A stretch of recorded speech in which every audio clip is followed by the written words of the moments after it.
Hello, all the listeners, to the second part of the derived positions. First position of the day is derived from kneeling, that is half kneeling. Here, hip joint and the knee joint of the leg forward are flexed to 90 degrees by the action of flexors of hip, that is iliopsoas, and extensors of hip, that is gluteus maximus, and quadriceps and hamstrings at the knee joint. Weight bearing in the forward leg is at the foot, and for the backward leg is over the knee. Next is kneel sitting. Sitting is done on the whole lower leg. Both the hips and the knees are flexed to maximum. It is by the action of weight bearing in the position. Ankles are plantar flexed by the action of weight bearing.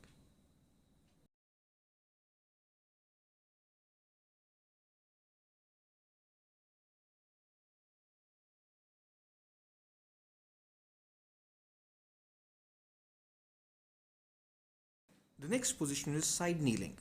Sitting here is done on the side and weight bearing is on the hip joint, more on the side of the sitting.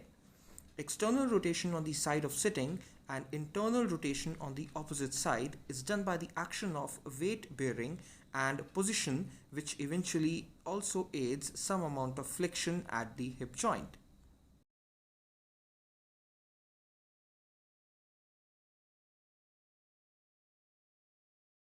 Prone kneeling. Weight bearing is done on the hands and the knees.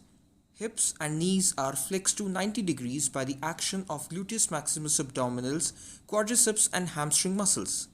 Ankle are plantar flexed pertaining to the body position, and shoulders are flexed to 90 degrees by the action of posterior fibres of triceps, latissimus dorsi and anterior fibres of deltoid.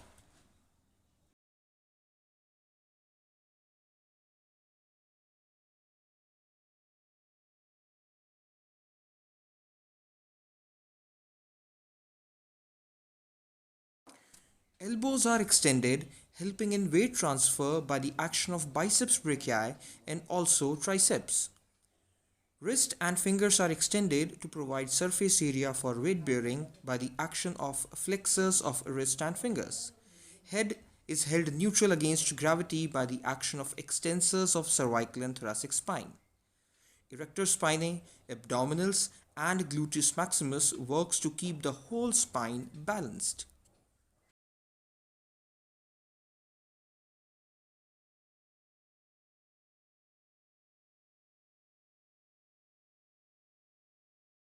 Next position is straight sitting, where the hip joints are slightly abducted by the action of abductors.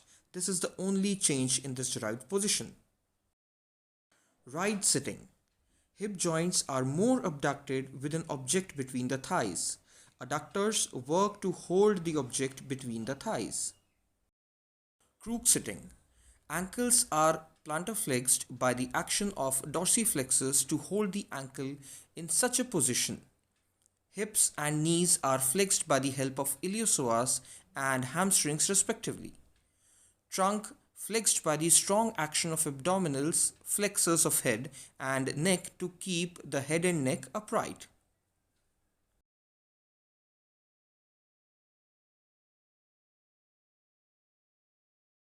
The next is high sitting. Ankles are plantar flexed as they don't touch the ground. Cross sitting. Both hips are abducted, flexed and externally rotated by the action of gluteus medius, iliopsoas and other external rotators of hip. Both the knees are flexed by the action of hamstrings. Long sitting. The support surface is increased here with both the knees extended and supported with the surface. Now let us move on to the derived positions of lying. Crook lying. Here the hips and knees are flexed by the action of iliopsoas and hamstrings respectively, and the ankles are held in plantar flexion by the action of dorsiflexors.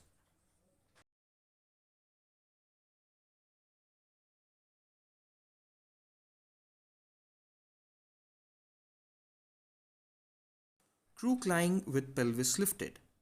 The hips are extended here with pelvis moving in the air by the strong action of Gluteus Maximus, Erector spinae and hamstrings. The knees are flexed by the action of hamstrings and the ankles are neutral with planted feet by the action of both dorsiflexors and plantar flexors and intrinsic muscles of the foot.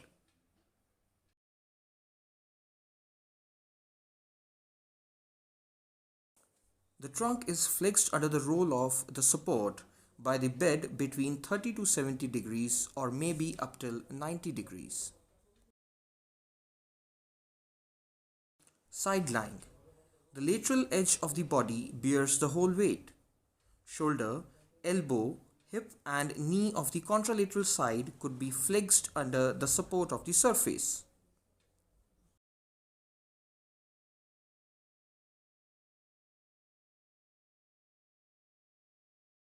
Prone lying. Lying on stomach with neck turned on either side by the action of position and eventually no muscle work as such. Sit lying. Supine lying with knees at the edge and the feet touching the ground. The knees here are flexed. As such, no muscle work is observed, but some amount of activity could be noted in the quadriceps muscle.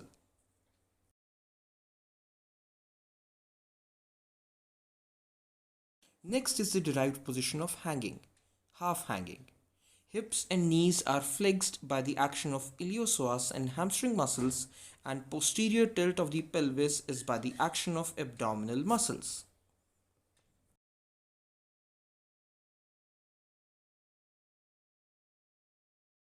Thanks for watching the video.